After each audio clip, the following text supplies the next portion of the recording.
Chhattisgarh debate में आपका स्वागत है। कांग्रेस पर फूटा लेटर बम। दरअसल हमारे सिनेमा में बहुत सारे गाने हैं। एक गाना है कि खत लिख दे संवरिया के नाम बाबू, कोरे कागज पे लिख दे सलाम बाबू, वो जान जाएंगे पहचान जाएंगे। तो दरअसल ये जो खत लिखने की बात है ये बहुत पुरानी परंपरा है, पर जब राजनीतिक पार्टियों में कुछ लोग खत लिखते हैं तो खास करके कांग्रेस में जो एक खत की परंपरा है, लेटर बम फूटता है, तो उसमें भीतर की बात बाहर आती है। और ये बात कौन लोग बाहर निकाल रहे हैं, क्यों निकाल रहे हैं, ये बहुत एक महत्वपूर्ण होता है। तो यदि हम देखें कि छत्तीसगढ़ में विधानसभा और लोकसभा में मिली हार के बाद कांग्रेस से के बड़े नेता जो हैं वो निचले स्तर पे जो उनमें जो हताशा है और जो गुस्सा है, ये जो है इसके लिए आला कमान ने वरिष्ठ नेता वीरप्पा मोइली के संयोजक में एक फैक्ट फाइंडिंग कमेटी गठन कर हार की समीक्षा के लिए भेजा। मोइली अलग अलग संभागों में बैठक करके जमीनी तथ्य की पूछ परख कर समीक्षा कर रहे हैं। इस दौरान कांग्रेसियों का गुस्सा खुलकर सामने आ रहा है। फैक्ट फाइंडिंग कमेटी के सामने पहले ही दिन पूर्व प्रदेश अध्यक्ष कवासी लखमा ने भड़ास निकाली और पार्टी में गुटबाजी का आरोप लगाया। कांग्रेस में भीतरघात की शिकायतें आनी शुरू हो गई थी। समीक्षा बैठक के आखिरी दिन कांग्रेस भवन में लेटर बम फूटा। इस गुमनाम पत्र में पूर्व मुख्यमंत्री भूपेश बघेल के खिलाफ आक्रोश था। इसी तरह कांग्रेस से निष्कासित अरुण सिसोदिया का भी एक पत्र वायरल हो रहा है। केसी वेणुगोपाल को लिखे पत्र में हार के लिए कई बड़े नेताओं पर निशाना साधा गया। कांग्रेसियों ने अपने ही नेताओं पर आरोप की जो झड़ी लगाई और इसमें दीपक बैज जो हैं अध्यक्ष हैं, उन्होंने कहा कि दिल्ली से अगर कोई नेता आता है तो सभी को मिलने का अधिकार है, अगर कोई पत्र लिख रहा है तो उस पर कुछ नहीं कहना, आला कमान का निर्णय मानेंगे। संगठन और पार्टी के विरुद्ध काम करने वालों पर संगठनात्मक कार्रवाई जो की जाएगी। कांग्रेस से जो मचे घमासान पर भाजपा मीडिया प्रभारी अमित चिमनानी ने कहा कि कांग्रेस लोकतंत्र संविधान की बात करती है, मगर उन्हीं की पार्टी में लोकतंत्र नहीं है। पूर्व मुख्यमंत्री भूपेश बघेल ने अरुण सिसोदिया को स्लीपर सेल बताया था। कांग्रेस कार्यकर्ता लगातार पत्र लिख रहे हैं लेकिन अब तक कोई कार्रवाई नहीं हुई।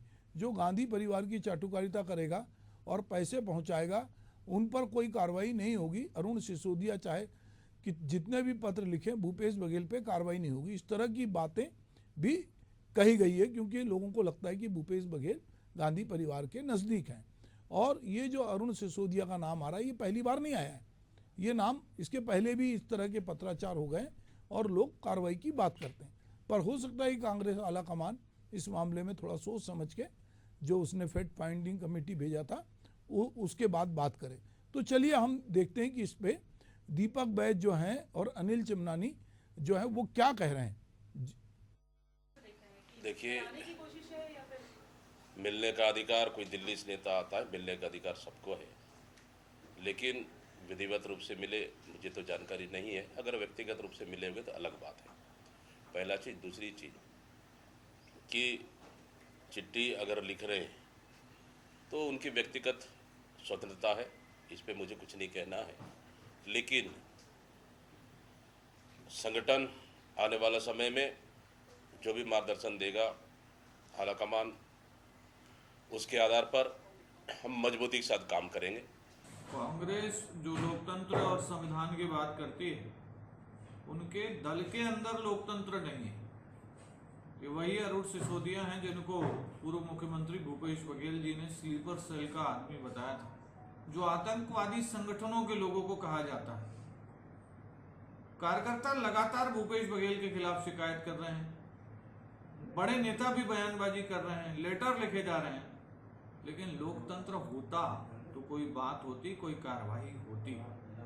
गांधी परिवार की चाटुकारिता और उनको जो पैसे पहुंचाता है वही कांग्रेस में सिरमौर रहेगा। जो भ्रष्टाचार करेगा, हिंदू विरोधी बात करेगा, उसे कांग्रेस में पद मिलेगा। इसलिए अरुण जी, आप जितनी भी चिट्ठी लिख लीजिए, भूपेश बघेल जी पर कार्रवाई नहीं होगी, चाहे वो कितने भी चुनाव हरवा दें, क्योंकि उन्होंने दिल्ली बहुत पैसा पहुंचाया और वो हिंदू विरोधी बात करते हैं, जो गांधी खानदान को ये दोनों चीजें बहुत अच्छी लगती हैं। तो कांग्रेस पे फूटा जो लेटर बम है उसको लेकर जो अभी आपने सुना कि चिमनानी जी किस तरह की बात कर रहे हैं, उन्होंने दो तीन बातें कही। वो कह रहे हैं कि गांधी परिवार को पैसा पहुंचा रहे हैं, हिंदुओं की आलोचना कर रहे हैं, और इस तरह की बात कही। और भूपेश बघेल उन्होंने कहा कि अरुण जी आप कितनी चिट्ठी लिख लो। तो अरुण सिसोदिया ये चिट्ठियाँ क्यों लिख रहे हैं, और क्या वाकई में यदि कांग्रेस में आंतरिक लोकतंत्र नहीं होता तो क्या इतना साहस है लोगों में कि वो इस तरह का पत्र लिखते? भाजपा में ऐसा पत्र क्यों नहीं लिखते लोग, और लिखेंगे तो क्या होगा? ये बहुत सारी बातें हैं। तो चलिए इस पे विस्तार से बातचीत करते हैं। हमारे साथ प्रवीण साहू जी हैं, बीजेपी के प्रवक्ता। हमारे साथ सत्य प्रकाश सिंह हैं, कांग्रेस के प्रवक्ता, और मेरे सहयोगी कृष्ण कुमार सिकंदर हैं। आप सबका स्वागत है। तो चलिए पहले हम बात करते हैं सत्य प्रकाश सिंह जी से कि सत्य प्रकाश, हम ये जानना चाहेंगे कि भाई ये जो लेटर बम है तो आपके यहाँ बहुत लंबे समय से चल रहा है, चिट्ठी पत्री और चिट्ठी भेज रहे हैं, फैक्ट फाइंडिंग कमेटी भी बनाई, ठीक है, अच्छी बात है कि हार के कारणों को जानने के लिए मोइली जी आए, उनसे लोगों ने बात की, बैठक में जो है कवासी लखमा ने अपनी बात रखी, रखना ही चाहिए, समीक्षा बैठक तो इसलिए होती है।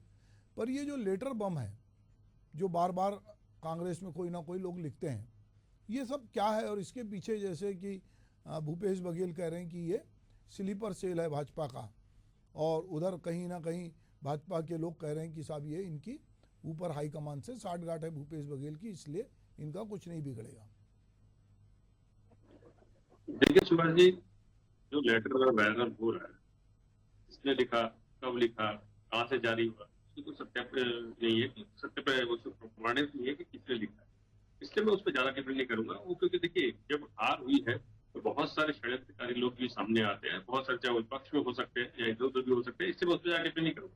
देखिए मैं अपनी पार्टी की बात करूंगा। देखिए हम जो हमको नतीजे चाहिए थे वो नहीं मिले, अपेक्षा के अनुसार हमको नतीजे नहीं मिले, तो कोई दो राय नहीं। हमने काम किया विधानसभा में, फिर भी हमको नतीजे नहीं मिले, लोकसभा में मजबूती के साथ लड़े, फिर भी नतीजे नहीं मिले। पर हमने उसकी समीक्षा के लिए हमारी एआईसीसी ने टीम बनाई, टीम आई। देखिए लोकतांत्रिक प्रक्रिया क्या है कि टीम जब आई तो उन्होंने हर संभाग में गए, स्थानीय लोगों से बात की, हर जिले में गए, कार्यकर्ताओं से बात की, हर लोगों से मिला जो जो चुनाव में लगे हुए थे, हर कार्यकर्ता से मिले हो, चाहे वो जिले में जाके हो, चाहे प्रदेश कार्यालय में हो। हमारे मीडिया के साथ ही जो हम लोग खुद है प्रवक्ता लोग, हमारे से भी उन्होंने मुलाकात की, हर किसी से उन्होंने मुलाकात की और समीक्षा एक रिपोर्ट बनाने की अब बनाएंगे और वो एआईसीसी को देंगे। तो सबसे महत्वपूर्ण बात ये है कि जब वो रिपोर्ट बनी नहीं है तो लेटर कौन सा वायरल हो रहा मालूम नहीं है। लेकिन इसलिए बोलो हमारे लोकतांत्रिक प्रक्रिया है, सुनी जाती है, उनकी बात सुनी जाती है, समझी जाती है, उसका निष्कर्ष निकाला जाता है। इसलिए अभी निष्कर्ष पर उतरे नहीं है। और जब वहाँ एआईसीसी के पास रिपोर्ट जाएगी उसके बाद निष्कर्ष आएगा, उसके बाद हम आगे काम करेंगे, कैसे मजबूती लेकर आना, संगठन में क्या चीजें करनी है जिससे वो और मजबूत हो और जनता तक पहुंच सके, तमाम चीजें। और देखिए एक चीज और मैं बोलूंगा, जो एक लेटर आपने बात की है सिसोदिया जी की, अब सिसोदिया हमें पार्टी में है नहीं, अब वो किसके कठपुतली बन के, किसके हाथों कठपुतली बन के, किसके इशारों में कर रहे हैं वो ही बता सकते हैं। इसलिए मैं उस पर भी कोई टिप्पणी नहीं करूंगा।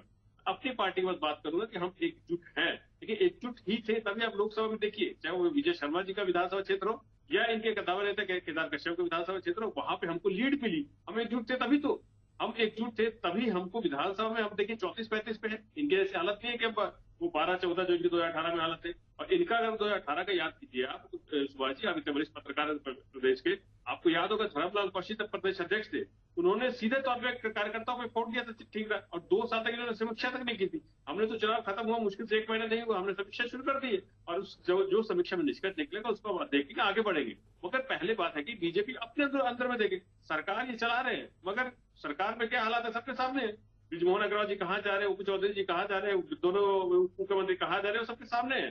जनता की बातों को करना नहीं चाहता है, जनता के मुद्दे से कोई बात करना नहीं चाहता है, अपनी गुटबाजी में लगे हुए हैं। मुख्यमंत्री जी दिल्ली दौड़ते रहते हर एक पर्ची के लिए, हर एक चिट्ठी के लिए। तो ये अपने यहाँ देख ले और सरकार चला ले। जनता से जो वादे किए थे, जनता से जो विधानसभा के दौरान जो इन्होंने इतने प्रोपेगेंडा बनाए थे, जो वादे किए थे, उसको पहले पूरा करें, जनता को भरोसे में ले। क्योंकि जनता देखिए कानून का अपराध की देख लीजिए, अपराध बढ़ रहे हैं, बड़ौदा बाजार जैसी घटना हो रही है। आपको मालूम होगा कल रायपुर में 3 कत्ल हो गए कल। ये अपराध हो रहा है यहाँ पे, छत्तीसगढ़ में अपराध बढ़ गए, उसके ऊपर ध्यान दें जानबूझकर। देखिए हम एक राजनीतिक दल है, आप सरकार में एक राजनीतिक दल में क्या चल रहा है क्या नहीं चल रहा आपको तो महत्वपूर्ण विषय नहीं है, महत्वपूर्ण विषय जनता, आप उस पर ध्यान दीजिए ना। हम एक राजनीतिक दल है और हम सक्षम है, हमारे शीर्ष नेता सक्षम है कि हमारे अंदर क्या कमियां है क्या नहीं है उसको दूर कर लेंगे हम। आप सरकार में सत्ता में है, लोगों के लिए दायित्व आपका पहला बनता है, उसके ऊपर ध्यान दें, लोगों के लिए काम करें। हम एकजुट है और जो समीक्षा में निकलेगा उस पर हम काम करेंगे, आगे बढ़ेंगे। आगे नगर निगम चुनाव है, पंचायत चुनाव है, और देखिएगा नतीजे बहुत अच्छे आएंगे। ठीक है सत्य प्रकाश जी की आप लोग समीक्षा करेंगे, अभी फैक्ट फाइंडिंग कमेटी जो अपनी रिपोर्ट देगी उस रिपोर्ट के आधार पे आपका हाईकमान जो है बहुत सारी चीज़ें कर सकता है, आमूलचूल परिवर्तन भी कर सकता है। और जो लोगों ने ठीक से काम नहीं किया होगा उनको भी वो कहीं साइड में कर सकता है।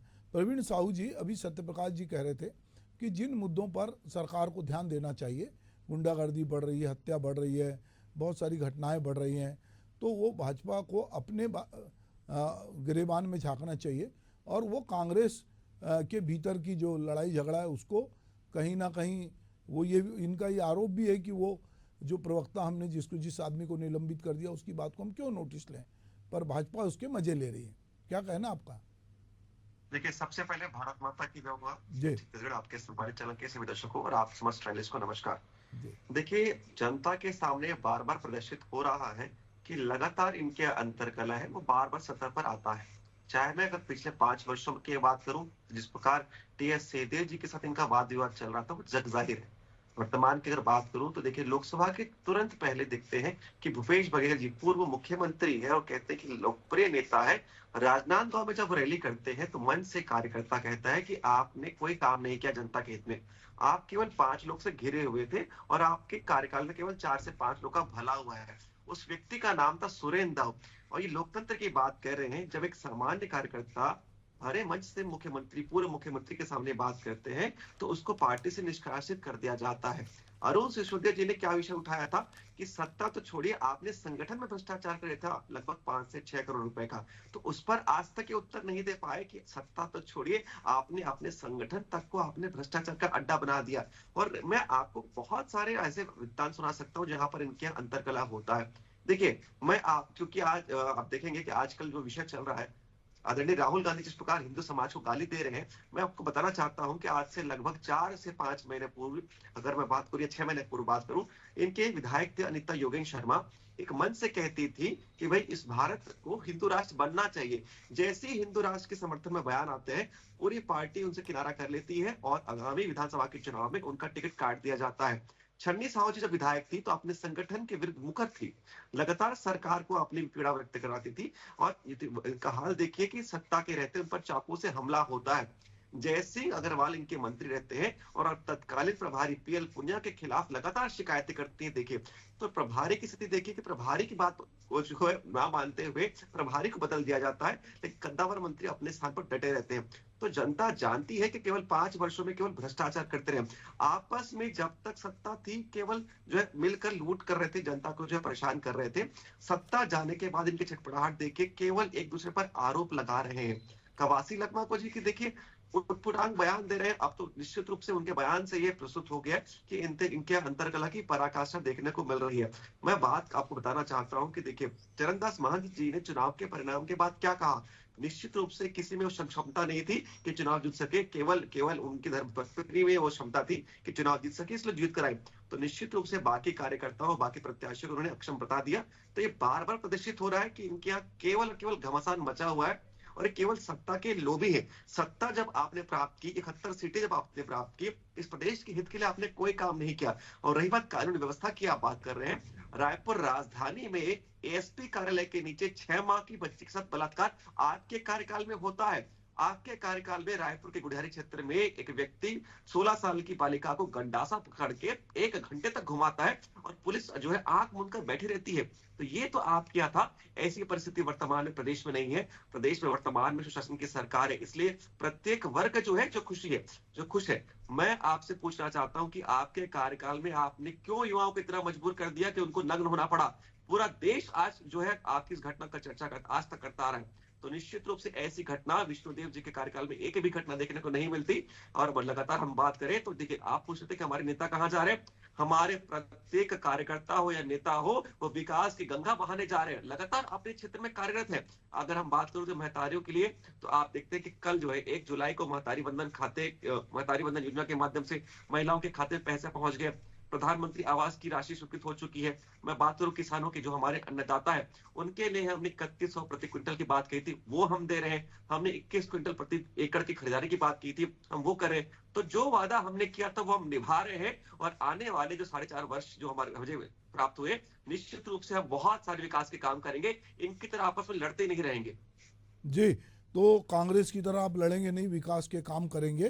पर निश्चित रूप से अगर हम कांग्रेस के कार्यकाल के कुछ अपराध गिनाएंगे तो अपराध चाहे कांग्रेस के हों चाहे भाजपा के समय हो, वो कानून व्यवस्था से जुड़ा है और उसमें जो पुलिस प्रशासन इन सब की भागीदारी होती है, नेता तो उसकी मॉनिटरिंग करते हैं। तो उस पर हम बाद में बात करेंगे। मैं हमारे सहयोगी कृष्ण कुमार सिकंदर से ये जो लेटर बम है और जिस तरह कांग्रेस के भीतर फैक्ट फाइंडिंग कमेटी आई और उसके सामने लोगों का गुस्सा फूटा, उसको आप किस तरह से देखते हैं? नेतृत्व पर सवाल हमेशा उठते रहे हैं। कोई भी नेतृत्व सभी को संतुष्ट नहीं कर सकता है। तो ऐसी स्थिति में जब पार्टी हार जाती है तो निश्चित रूप से कुछ आक्रोशित जो विरोध में रहते हैं, जो जिनको संतुष्टि नहीं होती है पार्टी में, या जो ऐसे लोग होते हैं जिनको लगता है कि जो काम होना चाहिए था वो नहीं हुआ, उनका आक्रोश फूटता है। अब जिस व्यक्ति ने भी पत्र लिखा है तो उसने यही सोच कर लिखा होगा, ये मेरा प्रेम पत्र पढ़कर तुम नाराज़ न होना कि तुम मेरी ज़िंदगी हो, तुम मेरी बंदगी हो। तो कांग्रेस उसकी ज़िंदगी है, कांग्रेस उसकी बंदगी है। उससे पार्टी को नाराज़ नहीं होना चाहिए, बल्कि उसकी भावनाओं को समझना चाहिए। ये लेटर बम इसलिए कई तरह से पत्र इसलिए लिखे जाते रहे हैं कि ताकि कई बार होता है कि बातचीत का जब मौका मिलता है तो बहुत सी बातें अधूरी रह जाती हैं, बहुत सी भावनाएं प्रकट नहीं कर पाता कार्यकर्ता या जो छोटे स्तर का नेता है। तो पत्र के माध्यम से वो अपनी पूरी भावनाएं व्यक्त करता है और जो पढ़ने वाला है वो भी पूरी तरह से पढ़ लेता है। तो पत्र इसीलिए लिखे जाते हैं। देखिए, बीजेपी इसके पहले जब हारी थी और मात्र 15 सीटें जीती थी, तो बीजेपी में इस तरह का कोई आक्रोश, कोई समीक्षा नहीं हुई थी, क्योंकि पूरी की पूरी पार्टी सत्ते में थी कि 15 साल के शासन के बाद भी वो सत्ता से बाहर क्यों हो गई, इससे सत्ते में थी। इसलिए उनके यहाँ कोई मंथन भी नहीं हुआ और इसके बीच में लोकसभा चुनाव में भी उनका प्रदर्शन खराब नहीं हुआ, इसलिए बीजेपी को इसकी ज़रूरत नहीं पड़ी। लेकिन 5 साल कांग्रेस सरकार जब चलाती है, उसके बाद सत्ता हाथ से निकल जाती है और लोकसभा चुनाव में भी दुर्गति होती है, तो पार्टी के लिए मंथन का विषय था। और मुझे लगता है कि उनके केंद्रीय नेतृत्व ने बहुत अच्छा काम किया है कि फैक्ट फाइंडिंग कमेटी बनाई है। वास्तव में फाइंडिंग कमेटी के पास कितना फैक्ट आता है ये देखने की ज़रूरत है। ये लेटर बम कितना कारगर होता है। ये बम किसी नेता पर फूटने की बात नहीं है, आरोप तो लगेंगे ही। जो नेतृत्व है, अगर उसने नेतृत्व का गुण सहा है, जब उसने श्रेय लिया है, तो आरोपों को भी उन्हीं को सहना पड़ेगा। इसका जवाब उनके नेतृत्व को देना होगा और बाकी राजनीतिक बातों से कोई मतलब नहीं है। इसको फैक्ट फाइंडिंग कमेटी को भी उस पत्र पर गंभीरता से विचार करना चाहिए और कांग्रेस नेतृत्व को भी सोचना चाहिए कि जो उनके कार्यकर्ता सवाल उठा रहे हैं, उन सवालों पर विचार करने की ज़रूरत है, बजाय उसको ये कहकर कि हमारा पूर्व प्रवक्ता था। लेकिन अगर पूर्व प्रवक्ता था तो भी अगर उसने पत्र लिखे हैं तो कहीं ना कहीं पार्टी के प्रति उसकी सहानुभूति रही होगी, उसका हार का दर्द उसके दिल में भी रहा होगा। इस दिल के उस दर्द को समझें ताकि पार्टी जो है आगे बेहतर कर सके और कांग्रेस अपने आप को मजबूत कर सके। ठीक है, एकदम सही बात कह रहे हैं कि निंदक नीरे राखिए आंगन कुटी छवाए। तो अगर पार्टी में कोई आदमी है, ठीक है कि वो पार्टी से निष्कासित है, उसने पत्र लिखा है, पर वो पत्र में जिन मुद्दों को उठाया है, क्या वो मुद्दे वाकई में कुछ हैं गंभीर जिन पे विचार हो सकता है, या जिन लोगों ने फैक्ट फाइंडिंग कमेटी के सामने अपनी बात रखी है, क्योंकि कमेटी तो बनाई इसलिए गई थी कि हार के कारणों को तलाशा जाए और भविष्य में जीत की ओर अग्रसर हुआ जाए, क्योंकि अभी नगरीय निकाय के भी चुनाव हैं, उसके बाद पंचायत के चुनाव हैं। तो पार्टी का एक अपना अनुशासन है, एक काम करने का तरीका है कि उसने वरिष्ठ नेताओं को भेजकर अलग अलग संभाग में जानकारी ले रहे हैं। सत्य प्रकाश जी, ऐसे क्या गंभीर आरोप हैं जो कहीं भाई उसका बेसलेस हो, पत्र का कोई बहुत वो ना हो, पर आरोप तो होंगे अपनी जगह, तो वो किस तरह के आरोप लगा रहे हैं, लोगों के भीतर क्या नाराजगी है?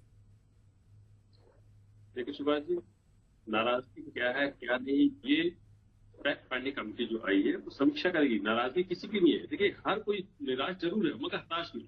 कि हम जो आशा कर रहे थे, जैसे आपको मालूम मीडिया में खबरें चल रही थी कि हम 4 से 5 सीट, कोई मीडिया 6 भी सीट दिखा रहा था, तो हम निराश जरूर मगर हताश नहीं है। वो हमारे अनुरूप हमारे परिणाम नहीं आए, हम समीक्षा कर रहे हैं। फैक्ट फाइंडिंग कमेटी जो है समीक्षा करेगी, उसके ऊपर काम करेंगे। और देखिए, महत्वपूर्ण बात से मैंने बोला कि सत्ता में कौन है बीजेपी, उनको काम क्या करना चाहिए। अभी भी देखिए, इन्होंने तमाम चीजें पुरानी बात रख दी, वही रटी रटाई चीजें बीजेपी के पूरे प्रवक्ता पढ़ते कि उनके कार्यकाल में ये हुआ, इनके अरे भाई साहब, आपके कार्यकाल बड़ौदा बिहार में एसपी कार्यालय जल गया, कलेक्टर कार्यालय जल गया, जो देश के इतिहास में कहीं नहीं हुआ होगा, वो हालात हो गया आपका। तो ध्यान रखिए, तो अपने कानून का हालात क्या कर दिया, अपराध कैसे बढ़ रहे, उस पर ध्यान दीजिए। अभी कल की घटना मैंने बताई, रायपुर राजधानी में 3-3 कत्ल हो जाते हैं। ये आपका कानून है, ये आपके संरक्षण किसको दे रहा है, ये देखने वाली बात है कि जनता को क्या मिल रहा है। आप 6 महीने में ऐसी सरकार हो गई जो 6 महीने में अपराध बढ़ा रही है, जो 6 महीने में किसानों के लिए काम नहीं कर रही है, जो 6 महीने में महतारी के लिए गोली क्या है, जो 6 महीने में रोजगार की बात नहीं कर रही है, जो 6 महीने में सिर्फ और सिर्फ बिजली महंगी कर रही है, जो 6 महीने में जनता की बातें नहीं कर रही है, अपनी गुटबाजी संभालने में नाकाम रही है। तो ये देखने वाली बात है कि ये सत्ता में वो है। हम एक राजनीतिक दल है, विपक्ष है, और विपक्ष कहते हैं हम जनता की आवाज उठा रहे हैं, जो विपक्ष का धर्म होता है वो हम काम कर रहे हैं, सदन से सड़क पर आवाज उठा रहे हैं। मगर हमारे अंदर क्या चल रहा है, क्या निचला हार हुई है, नहीं हुई है, समीक्षा होगी, वो हमारे अंदरूनी मामला है। उसमें सरकार में बैठे लोग हो या बीजेपी के लोग हो, उनको क्या इससे मतलब है। सबसे महत्वपूर्ण बात है ना कि आप अपना काम कीजिए, आप सत्ता में जनता के लिए काम कीजिए। आपने कानून के क्या हालत कर दी है वो देखिए। एनसीआरबी के डाटा में रिकॉर्ड को बता देता हूँ, जब 2018 में हमारी सरकार बनी थी, 2019 में एनसीआरबी की रिपोर्ट आई थी जिसके मुताबिक महिलाओं में अपराध में जो छत्तीसगढ़ जो 5वें नंबर पे था वो 12वें नंबर पे गया था, बलात्कार में जो छत्तीसगढ़ 6वें नंबर पे था वो 13वें नंबर पे गया था। ये एनसीआरबी डाटा कहती थी, तो ये हमने करके दिखाया था। मगर वही अब अपराध बढ़ रहे, तो आप उसके ऊपर काम कीजिए प्रवीण साहू जी। और सबसे महत्वपूर्ण, आपके खुद के नेता कहाँ जा रहे हैं, आप खुद के नेता किधर किधर दौड़ लगा रहे हैं, मंत्री खेलने का जो गेम चल रहा है वो देखिए। और हारने के बाद आप यूपी भी थोड़ी देख लीजिए, हारने के बाद वहां पे क्या लड़ाई चल रही है, जो उनके फूल मुंह से जो फूल बरस रहे हैं वहां पे संजीव बलियान और तमाम चीज जो लोग हैं वहां के थोड़ा देख लीजिए आप। तो इसलिए बोल रहे हैं कि अंदरूनी क्या चल रहा है केंद्र से लेकर प्रदेश तक वो जनता देख रही है। आपका अहंकार जो खत्म हुआ है ना, इसीलिए खत्म हुआ है। जनता ने ये देखा कि आप इतने अहंकार में चूर है, इतने मदमस्त है कि लोगों को तो सुन नहीं रहे, आप मन की बात सिर्फ कर रहे हैं मगर लोगों के मन की बात सुन नहीं रहे। इसीलिए हम बोल रहे हैं कि आप सत्ता में हैं, आप जो डबल इंजन की सरकार जो कहते हैं वो चला रहे हैं, तो उसके विपरीत काम कीजिए, जनता के लिए काम कीजिए। विपक्ष के नाते हमको क्या करना है क्या नहीं करना हम काम करेंगे। इसलिए हम बोल रहे हैं कि आपको कोई मतलब नहीं होना चाहिए कि विपक्ष के दल में क्या चल रहा है क्या नहीं चल रहा है। हम अपना काम करेंगे, बहुत मजबूती से काम करेंगे, और नगरीय निकाय चुनाव आपको इसका परिणाम दिखेगा, पंचायत चुनाव परिणाम दिखेगा। और एक और बात को बोलना चाहूंगा, प्रवीण साहू जी ने राहुल गांधी के बयान की बात की, अरे तो वही हम भी बात कर रहे हैं ना कि मोदी जी को ठेका लेकर रखे हैं क्या। ये मोदी जी जो बीफ कंपनी से चंदा लेंगे वो हिंदू धर्म पर ठेका लेकर रखे। ये मोदी जी जो तीसरे नंबर भारत को बीफ एक्सपोर्ट में ले आया वो क्या हिंदू धर्म पर ठेका लेकर रखे। ये मोदी जी जिसमें अलीगढ़ और मुंबई जो 3 शहर है जो भारत के वो टॉप 3 शहर है भारत के जहां पे बीफ एक्सपोर्ट सबसे ज्यादा और ये हिंदू धर्म पर ठेका लेकर रखेंगे। इसलिए हम बोले सिर्फ इधर उधर की बातें, चाहे केंद्र में बैठे लोग हो चाहे प्रदेश में बैठे लोग हो, इधर उधर की बातें करेंगे, जनता की बात नहीं करेंगे। यहाँ पे युवाओं का क्या हालत है वो युवा भी जान रहा है, या महिला क्या हालत है वो महिला भी समझ रही है। आप उसका जवाब दीजिए, जनता का जवाब दीजिए। चलिए, हमको क्या करना है, सत्यप्रकाश हमको क्या जी। नहीं करना हम देखेंगे जी। एक उर्दू का शेर है कि फल पड़ोसी के दरख्त पे ना लगते तो वसीम, मेरे आंगन में भी ये पत्थर ना आए होते। तो दरअसल दोनों ही पार्टियां हैं, जब एक के घर में झगड़ा होता है तो लोग दूसरे के घर में भी झांक के देखते हैं कि उधर क्या चल रहा है। और निश्चित रूप से अगर कांग्रेस का झगड़ा है वो फैक्ट फाइंडिंग कमेटी बना रही है, तो आप भी ये देख रहे हैं कि भाई यहाँ पे मंत्री पद की क्या होड़ मच रही है। तो एक दूसरे पे लोकतंत्र में लोग नज़र भी रखते हैं और एक दूसरे को सजग भी करते हैं कि भाई ये जो कुछ हो रहा है ये ठीक नहीं है। हम अगर लोकसभा के दृश्य की बात करें तो यदि नेता प्रतिपक्ष कोई भाषण देते हैं तो दूसरे दिन प्रधानमंत्री उसका जवाब देते हैं, और जनता जो है ना वो सब समझती है। जनता ने और मीडिया ने, अभी मीडिया के लेके भी बहुत सारी बातें हो रही थी, पर मीडिया ने बता दिया कि किसने क्या बोला है, और ठीक है वो अपने अपना पक्ष रखते हैं। बहरहाल मैं चाहूँगा एक बार बीजेपी के प्रवक्ता हैं प्रवीण जी, कोई और पॉइंट ऐसा लगता हो आपको जो सत्यप्रकाश जी ने कहा है और आप कुछ बोलना चाहें उस पर तो आप बोल सकते हैं। देखिए, सबसे पहले तो आदरणीय कृष्णकांत जी ने बहुत अच्छा विषय रखा कि नेतृत्व पर निश्चित रूप से इनका कोई भरोसा नहीं था। नेतृत्व बहुत मायने रखता है। जब आप जीत गए तो उनको श्रेय दे रहे थे, और जब आप हार गए तो निश्चित रूप से उसका जो है आप जो है उसका जो है आरोप अपने सर नहीं मरना चाहते। तो यही इनकी परिपाटी है। और आदरणीय केके जी ने बहुत अच्छे शब्द का उपयोग किया, भावना का। जनता के भावनाओं को समझ नहीं पाए। लगातार मेरे भाई सत्यप्रकाश जी कह रहे हैं कि भाई हम कार्य करेंगे, उसका परिणाम जो है आने वाले नगरीय निकाय या पंचायत के चुनाव में दिखेगा। आपने लोकसभा चुनाव के पहले भी कहा था कि भाई हमारे कार्य के परिणाम जो है प्रदर्शित होंगे। भाई आपने कोई कार्य किया ही नहीं, इसलिए लोकसभा के चुनाव के परिणाम आपके विपरीत गए। और रही बात देखिए, बार बार हम ये कांग्रेस का जो लेटर बम है ये अब इसका और इंतजार करते हैं कि फैक्ट फाइंडिंग कमेटी की फाइंडिंग आएगी और फिर पता चलेगा कि यार इसके भीतर क्या था। बहरहाल आप मेरे साथ जुड़े और इस डिबेट में शामिल हुए, आपका बहुत बहुत धन्यवाद। नमस्कार।